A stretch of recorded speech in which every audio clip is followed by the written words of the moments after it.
Hello, friends, and welcome back to What They Don't Say. Today, we have a treat for you guys. Today's guest is an incredible example of how hard work, determination, and being purpose driven can lead to the creation of an incredible mission driven products and businesses. So, today, we welcome Shirah Benarde, the co founder of NightCap, the drink spiking prevention scrunchie. She started this company at 16 years old, guys. 16, and has gone on to be a contestant on Shark Tank, where she landed a deal with Lori Greiner, and she has built founder communities. She's built partnerships with amazing brands such as Bumble. So let's welcome Shirah to the podcast.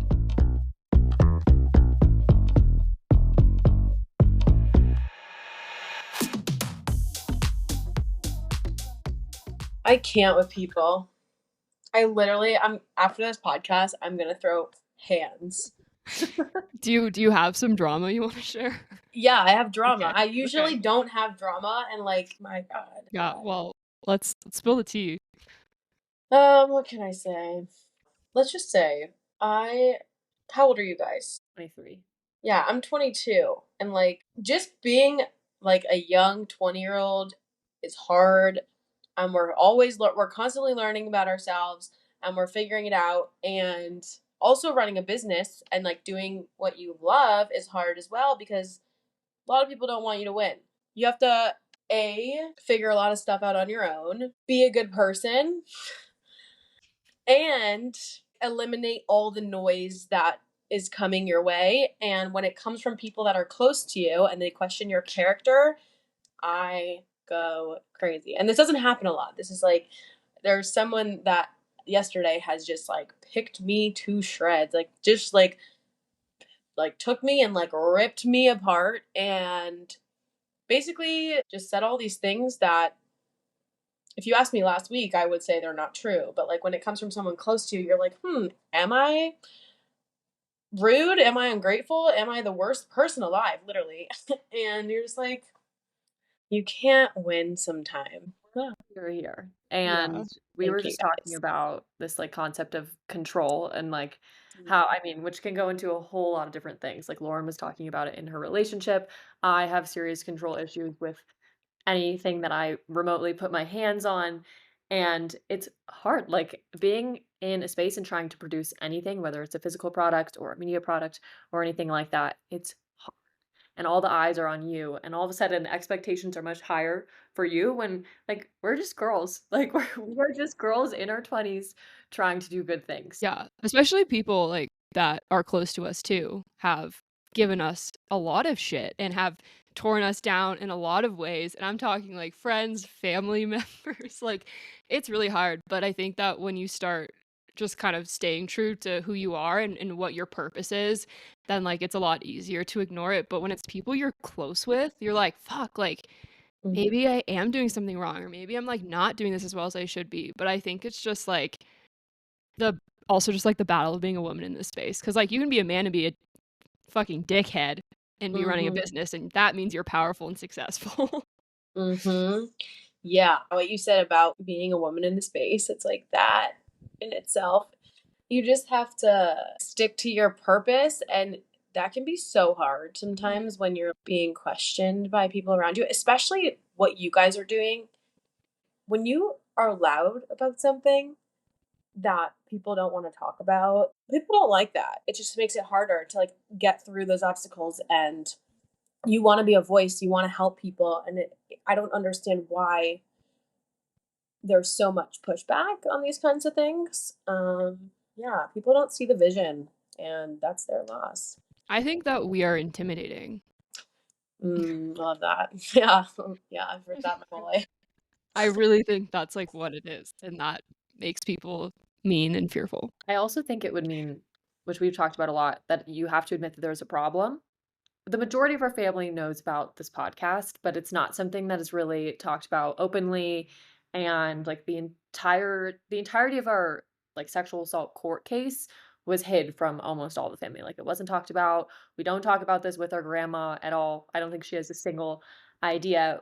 That would be awful. Oh my God. We have to keep doing what we're doing, and I think in my own personal life, I've noticed it more and more, because my whole life is tackling drink spiking and like listening to victim stories and all this stuff. And I'll bring it up in conversation sometimes where I'm like, someone the other day came up to me and told me X, Y, and Z about their story. And it just like brings the whole vibe down. And I'm like, oof, Yeah. probably should not have said this. People don't want to talk about this. Like, I guess that it's something I should just kind of stick to when I'm working, to be honest. But I have a lot of people in my personal life that will like share their stories with me and stuff. So it becomes like business is personal and it all intertwines. And so like I catch myself talking about this stuff a lot. And then it's just like, that person who's like, oh, okay, let's talk about something like better and brighter now. And you're like, oh, I did like, I dimmed the mood a little bit. Sorry. Do you find it hard to keep things separate? Like you said that it kind of all becomes one. Do you have any tactics to kind of like try and keep work and personal separate? Or do you feel like being a founder and just being in this particular space, it's like impossible to separate them? I think it's all like, at least for me, it's all intertwined. And I don't know if that's like a bad or good thing, but my business mind is always on and it's never going to turn off, whether, that being in like social settings and just knowing that you just have to be more careful when you like are trying to build something. Like you can't be out here like barefoot dancing on table. Like I did that when I was like in high school and that was really fun, but I'm a little more careful about like, you know, how I present myself. I'm really trying to make an impact and I want people to take me seriously. And I take myself seriously a lot. But I really try to have fun and like surround myself with people who can like be, silly and still have like their business cap on. I think it's all mixed for me and I have zero advice on how to separate it. But like I will say, in order for me to show up in my business, I have to take care of like my mental health, my routine. So like, I don't know, play with my dog for like 10 minutes a day at least and read books and like decompress a little bit, make my iced coffee, go to my workouts. Like I do take time off, but that's because I know I have to, if I don't do that, I won't show up well for my business or other people. Yeah, there's definitely a lot of things that you just said that we want to dive into, but I do think it's important that we kind of backtrack Yeah. and go back to when you were in high school, you were 16. That's when you got the idea for NightCap. Like, what was the story behind that? So 5 years ago, I was 16. I had an older friend that had her drink spiked at the bar. Mhm. And a few weeks later, I went to bed one night and thought of this idea when I was sleeping. And it was like a scrunchie that doubled as a drink cover. It just like formed in my head. And when I woke up, I sat down with my dad and I was like scrambling. I was like, how do I make this thing? Because I can't really explain it. How am I supposed to make this? So I like run around my house. I end up in my mom's closet and I find her like stockings and an old scrunchie from my room and I tape them up and I'm like, this is what I'm talking about. And my dad's like, oh, like, that's actually a really good idea. And I'm like, thank you. And immediately my dad's like, nightcap or top hat? And I'm like, yeah, not top hat, but nightcap. It's a great name. That's Yeah. so brilliant. Yeah, my dad's like he has like a journalism background, so he's always Mhm. like, you could be having conversation with my dad and he'll be like, "Ooh, that's a good name for a music band or Ah, something." And you're yes. like, "Okay." So he came up with the name really fast and then um we were just like, "Okay, how do we get this off the ground?" And he was a very friendly guy throughout his career. He was not an entrepreneur, but he knew a lot of people. So Mhm. he started calling people up, finding a seamstress, a graphic designer, a patent attorney, and all these little things. Every other week, like the seamstress would come over and she'd be like, "Okay, this is the newest prototype. Like, do you like how it functions?" And we'd either be like, "Okay, yeah, this is good, but maybe we can try this next time." Until it was probably 5 or 6 prototypes later, we were like, "This is it. Like, this is the one." And we ended up, my brother came home from school and he was like, this is a huge problem on my college campus. And so Mhm. started working on it together. I mean, when I say together, it was really like he started working on it. And I like was going to high school and I Yeah. wasn't really like I was doing stuff, but it was really on the side. Like I wasn't grinding. Like he started like calling manufacturers and like this and that. Anyway, COVID happened and we applied for Shark Tank. We went on Shark Tank and got a deal with Lori. That was 2020. It aired in 2021, and then I went to college. I actually went to college before it aired, and I couldn't tell anyone that I was gonna be on Shark Tank. And so, like, I went to school.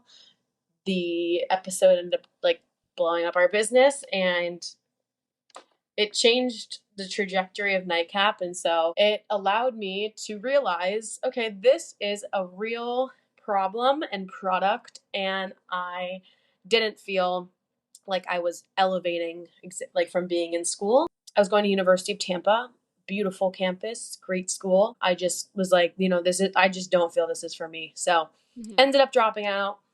Now I've been living in West Palm Beach again for the last like 3 years, and just like literally was trying to figure out, how do I fit in full time at this in this business? Like, how do I run this thing? I mean, every day I'm like, okay, this is like a new version of CEO that I didn't know I was capable of, or like, there's always something else. And I love that. Like, I love being able to take the business wherever I want it, like partnership wise, or pitching different people on sales and social media marketing, like anything you just take it in the direction that you want, which is like really fun as a creative person. But long story short, we now have sold over 1 million units, and we're in like 40 countries and saving one person at a time.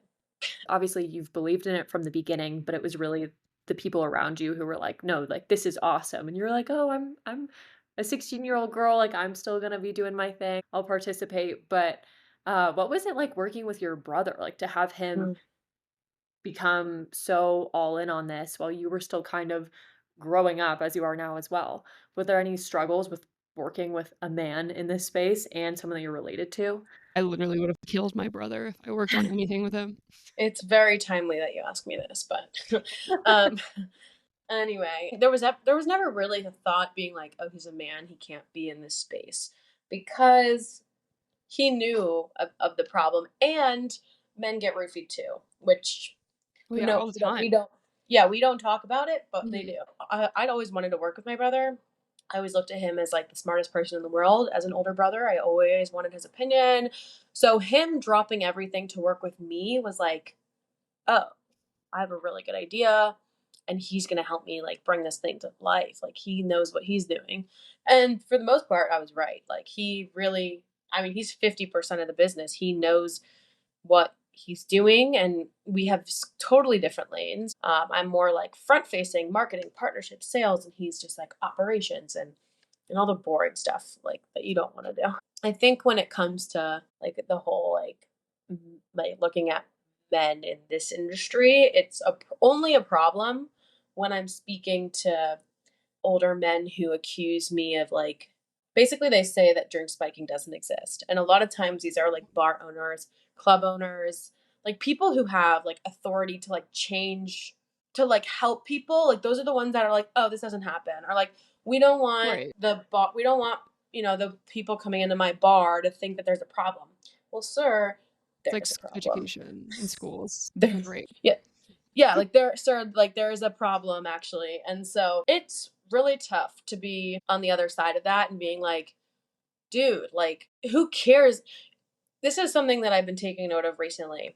Like, I recently stayed at this hotel in the middle of nowhere, Indiana, and it was like there were human trafficking posters all over the elevator and everything. Yeah, is seeing that, is that freaky? Yes, but the fact that they're saying something about it makes me like this hotel more. Yes. And on my way home in the airport, it's like, beware the signs, like, beware of human trafficking. Like, it's happening. And I think I respect that they're taking initiative than ignoring it. We all know it's happening. So Yeah. Yeah. I mean, I think it's the same thing. Like when you try to put sexual assault initiatives into schools, they're like, well, why would we do that? Like, we don't have a rape problem. But it's like, honey, like every freaking school has a rape problem and people know that now. So if like you take initiative and you place kind of safety protocols or technologies like Callisto and things like that into these schools, that is the school saying, hey, we know this is a problem, and we're going to do whatever we can to protect our students. And that should make students and families and parents feel so much safer.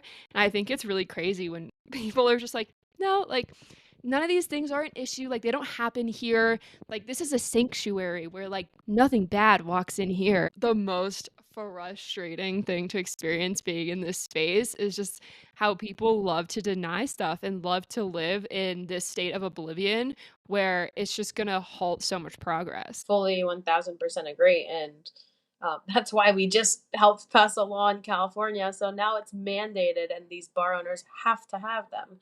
So, That's awesome. if Wait, you can you talk a little bit more about that process and what it was like to get a bill passed? Because that is some hard work. We've talked to a lot of people who are working to pass pieces of legislation, and it is brutal. yes, when I say helped pass this bill, the only thing that we really did was like educate these legislatures, because the problem is so bad that they have to do something now. Like, they literally have no option but to do something, because they know that if they don't, like, I mean, they're already in trouble. Like, everyone, and like, if you go to like Boston right now, there are spreadsheets in these Facebook group chats of what time people have been roofied and where, and people are losing trust with like where they live. Like, they can't go out, they can't go to restaurants. I Their know, fine. waters are getting roofied, like waters. So they had they had to do something in California. And so they reached out to us. They just sent us a cold email, and they were like, "Hey, we know, you're big in this space. Like, we'd love to hop on a call with you." And I was like, "Well, I'm not, a politician. I can't talk to these people." But I was just like, "Okay, let's just like, make this simple and just tell them what is going on, why it's still happening, why you need a preventative measure." And they pass these test strips, and so like test strips have their own problems because they're reactive and they don't test for all drugs. And so basically, we talked to them a lot about like, if you're going to pass reactive measures, you need to pass preventative ones too. And then why it goes unreported. And people are accused of drinking too much. And when you go to the hospital, doctors are not giving you a test unless you've been assaulted. So just like, spitting facts and facts and facts. And then eventually, a year later, we get an email that like drink covers had been unanimously passed in the state of California. So with that, we can now take that blueprint and say, "Hey, state, now it's your term." Now, and then, just kind of copy and paste it into all the other states. Yeah. So, I didn't write anything. All I did was let them know what's going on. So I understand why it's so hard to pass. And this stuff takes forever. So it's a work, I mean, years in progress, these bills. Do you see anything on the horizon for other similar bills being passed in other states? Like you mentioned, like places like Boston and things like that. Do you see any of that legislation starting to go through? Sort of, yeah. So I recently had this woman like reach out to me. She's probably like mid 40s, and we got on a call, and she was like, "Shira, like, I was roofied at a work event, and he turned around and said that I assaulted him, and they believed him. So she's like, I was extremely high up in my career, and I lost my job. They like let her go because he drugged her, and he turned around and said that she assaulted him, of course. So she lost her job, and I was like, wow, what? Like, what world are we living in? I'm like, we got to do something about this. Every single safety partner that we have, from like pepper spray to jewelry that calls the police to people who are combating like running safety, like every single one. There's probably 20 different companies that I emailed and was like, all right, we're all hopping on this call. This is what it is. You can either join or you cannot join, but this is what we're going to be doing. So I literally formed this coalition, and the title as of now is NightCap Network Safety Starts With Us. So our next call is actually tomorrow, which is timely. But we have the Me Too movement also coming on this call. And to be able to say that and have that is like so impactful. We have like the Boston Senators are coming on the call, allegedly. Hopefully they show up. No, just kidding. They'll show up. And then we have some people from other states, senators, coming on the call just to listen and to hear, basically the gaps within the system that like all of us are experiencing. So like, you know, my friend from this pepper spray company, she was like, Shira, the pepper spray laws in New York and Boston, you can't use it. Like, so stuff like that, that like, I don't know about pepper spray really. I just know about all these drink spiking, flaws and stuff. So like pulling people from different spaces where we can just like vocalize all the stuff, and then having people in power, like the legislatures and then the Me Too movement, like having people that have access to like real change is the, I mean, I can't even say the first step. I just feel like it's literally the only way to like get these things done is to just like do it all together. I'm like, we're all doing things separately. Let's just do this together. So yeah, like we're doing like calls every 6 weeks, and we're just gonna talk about like bills that we want to pass, where they're at, and then kind of go from there. But I saw one state doing, it came through my email. It was like this one state is trying to pass test strips. So I found the senator on LinkedIn, and I was like, don't, like, don't do this. I was like, get on the phone with me right now. But I respect test strips. I just think they're a false sense of security because they don't test for all drugs. So you could have a Xanax in your drink and it'll come out negative, and so that's a problem. But I got on the phone with this person for like 15 minutes, and I just told her, I was like word vomiting, and she's hopping on the call now. She really like loved the idea. So that's just an example of being able to say, look what we did in California, now let's do it here. So this stuff might take years, but it's in the works, which is very exciting. I think it's really cool that people are willing to listen in a space where not a whole lot of people are, but it sounds like people who have the ability to make some change are willing to be educated and kind of take themselves off the pedestal to learn more and make change. I think that's a super good point, and being able to find people who just can take the time to be curious too. I think that in our day and age, so many people are just like not even willing to ask questions or be curious or like be educated. It's really cool that you have been able to find that and build that as well. Obviously, there are a lot of different components that have gone into, making that nightcap what it is today, but has there been a moment where you felt the impact of it and like realized like, oh wow, like we've really done something? I feel that, like, I felt that like last week, someone came up to me and was just like telling me, a lot of times I think people come up to me and tell me, the impact, or like, they've seen the brand and they love what I do, but they actually leave their story out. And like, there's like something there where like, I'm like, like, you know, I feel like, because every single person I talk to has a story or knows someone that has a story. And so like, it touches people in different ways. And then when they don't give you a story, you're like, huh.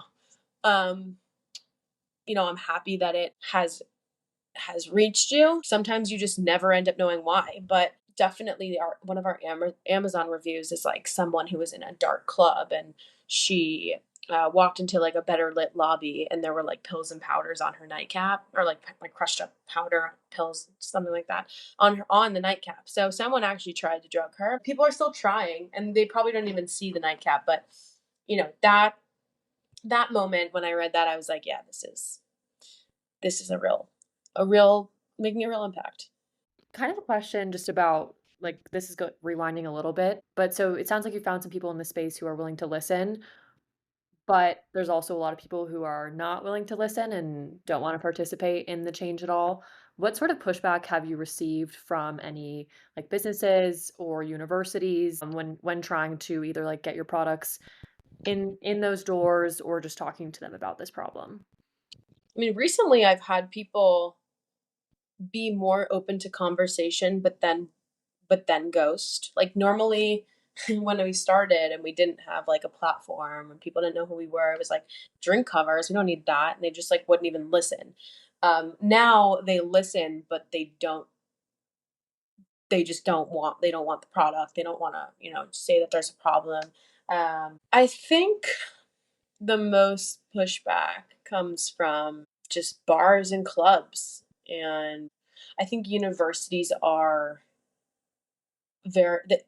aware that this stuff happens, and universities are our biggest customer. But I even think, like, in my personal life, so often I come across people that say, "Oh, I'm not a young female, wouldn't happen to me," or like, "Ugh, I don't have to worry about that." It's like, What? actually, and I have to be that person to be like, "Actually?" You know? Um, so yeah, I mean, I had a guy, like an older man a few months ago be like, literally try me so hard. And he was like, I have a 25-year-old daughter in New York City. Like, she's never experienced that. And she, like, never will. And I was like, what? I'm sure, go ask, call her up. I'm sure she knows someone that has had their drink spiked, especially in New York City at 25. Unfortunately, like, dude, you are so far off. So just people that either refuse to listen or just don't, they're just like, I don't know. You don't want that person, like, you don't want that person's daughter to have gone through that, but it's just the reality. Like, I don't think I've ever met a single person who doesn't know, who hasn't been assaulted or doesn't know somebody who's been assaulted. Same with drink spiking. Like, I have never had my drink spiked, but I have lots of friends who have had their drink spiked, and you'd be hard pressed to find somebody who has experienced it themselves or knows somebody who has. Yeah. Yeah, yeah. It's 1 in 2 women, unfortunately. It's, like, That's crazy. that's really insane. 1 in 3 men. Yeah. Yeah, that's crazy. Well, I mean, on our podcast, we do talk about, building in just time for yourself and taking care of yourself and just like building in wellness into your routines, especially, as a busy person or just if you're dealing with healing and trauma and things like that. And literally just from like, following you on Instagram and stuff like that, like you seem to have done a really good job at building wellness into your routine. And I was wondering if you could talk a little bit more about that. I feel like wellness just starts with, like, your mental health. I mean, moving your body is super important, and I do Mhm. that every day because if I don't, what they say, like, the if the body, like, stays at rest, or if the body rests, it, like, stays at rest or something. Like, basically, if you're in the morning, just, like, don't get up, you kinda lay there, like, the rest of your day is, like, you're just gonna wanna, like, be still. I'm always working out in the morning. It's, like, the first thing I do, movement, good, set the tone for the day, sweat, but, like, I've always made sure to, like, prioritize my mental health, and I think a hot topic right now, I think we're experiencing, like, a mental health crisis, and, uh, like, us as humans, our brains go straight to negativity, and nobody else except for ourselves can fix that. Like, we are the only people that can fix ourselves. I've been in the funks, I've been down bad, and, like, the only thing that gets me out is, like, affirmations, talking to myself, and, like, finding out why I feel certain ways, like, just asking myself, getting to, like, the deeper root of the problem. And I'm not perfect, but, like, it's definitely been, like, a huge factor of, like, how, like, staying, like, at least kinda stable. Um, but, like, your brain doesn't your brain doesn't recognize if you're talking poorly about someone else. It actually thinks you're talking poorly about yourself. Those people who are, like, always constantly talking crap about other people, like, their brain is like, "Oh, I'm X, Y, and Z." That is programming your subconscious to think that you are not good qualities. Mhm. So if I wake up every day and I say, like, thank you, and I just start the day with gratitude because that's just my priority. I feel like that's my affirmation, like, that waking up is enough. And I think it's really, really important to be able to talk to yourself like you're your own best friend. Like, if you are negative self talking constantly, you wouldn't do that to your friends. That's just gonna, like, ooze into everyone around you. And, like, you're just gonna have, like, a low vibrational, like, energy, and people around you, and all that stuff that you're attracting is gonna be like shit. Wellness starts with your thoughts, and then however you see wellness, in a physical way, make sure to prioritize that, like, every single day. Especially when things get busy, as I imagine you are. Yes, yes, yes, yes. Okay, so you're like a bad bitch. Like, you are 22 years old. You Thank you. are a co-founder of a very successful company. I think also the biggest thing, I'm like, "Oh my gosh, she's so young." Like, I can't imagine having done as much as you have done and Oh. being a year younger than I am. Do you experience imposter syndrome, and how do you deal with that? Or is it just like, "Yep, I'm awesome, I know it, I've got it together," like, I don't feel like this is something unknown, like, what does all of that look like for you? Knowing that people that are 100 times bigger than my brand experience or have grown something to billions of dollars, like, knowing that they also have imposter syndrome, it, like, has almost removed that from my dictionary. I'm like, "Okay, if we all have this, then why do we even say it's a thing?" I've also been someone to sneak into events and, like, put myself in rooms that I wasn't supposed to be at. Like, before I started NightCap, like 14, 15 years old, I would, like purposefully not buy tickets to, like, certain music festivals because I would be like, "Watch, guys, like, I'm gonna get in. I'm just gonna, like, get into this room, like, it's just gonna happen." And I would find my way into rooms because I wanted to be there and, like yeah, I think imposter syndrome can just stop you from, like, incredible opportunities, and it's so valid. Like, if you wanna, like, get into the coolest room and then allow yourself to think over and over again that you don't deserve to be there, it's just like, why'd you even like, it's Why'd you like, do I think we should all be just as and it's easier said than done for sure, but I think that why not just, like, enjoy the experience and be like, everyone deserves to be there. If you're in the room, you deserve to be there. And I wish imposter syndrome were I don't know. I have like so much just want to like tackle that thing because it's just like such a waste of space. Like to think that you don't belong somewhere. Like just enjoy the moment, soak it up, learn what you learn, like same thing that people are like, "Were you scared when you went on Shark Tank?" It's like, yes, I was scared, but I was also like, this is only 30 minutes of my life. I need to enjoy this 30 minutes. And that's how you have to like go into everything because, you can just ruin your own experiences so easily. And I've been there. I still do it sometimes. I'm like, damn, like my social anxiety sometimes. I'm like, I'm at the coolest event or like I'm hanging out with the best group of people and I'm in my brain, I'm like, I need to go home. And it ruins it for me. But there's certain things that I do to like get myself out of it or like you just step away for a sec. But yeah, just like enjoy the moment. Life goes by so fast. That was, like, the best advice to just, like, close out this episode on. inspirational. Yeah, It's like that was the why great. not you? Like, I think about that, like, if it like, Yeah. why not you? Why does it have to Why be not? over there? Why not you? Why not? Felt nervous before today. I'm like, "Oh my gosh, this is so cool that we get to talk to Shira," and then I'm like I started freaking out, and then I remember she's a person. She's done some cool shit, but she's just another person. Yeah, and I mean, also I was such a geek for this kind of stuff. Like I when I started NightCap, I was like, oh, like, a lot of people haven't taken me seriously too. So I'm not saying that's about you. I'm saying, and like when I started NightCap at 16, people would be like, "Who is this? Like, she's so young, she doesn't know anything."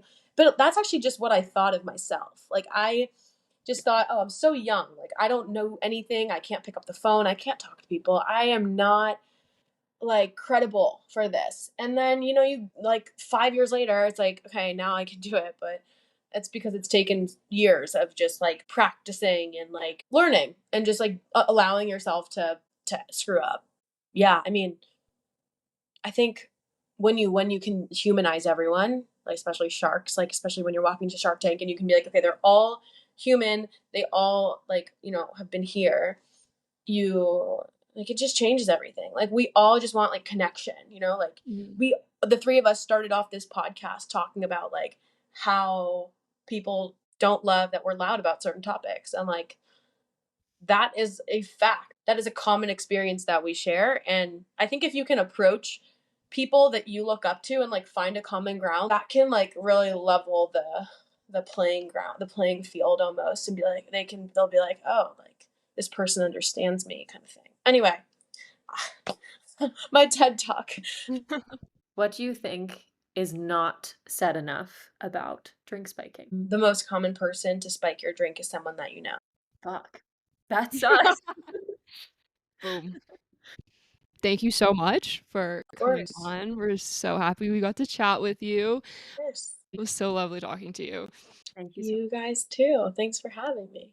Okay, we'll talk soon. Yay. All right. See you guys. Bye. Bye. Thank you so much to everybody who tuned into today's episode. For more information on Shirah as well as NightCap, everything will be linked down below in the description, socials, everything like that. If you would like to send us an email or a message, you can email us at whattheydon'tsaythepodcast@gmail.com. If you want to check out our TikTok or Instagram, all of our socials are at What They Don't Say Official. We love you guys so much. Thank you so much for listening. We hope you have a great rest of your week, and we'll catch you on the flip side. Cheers. Cheers, guys.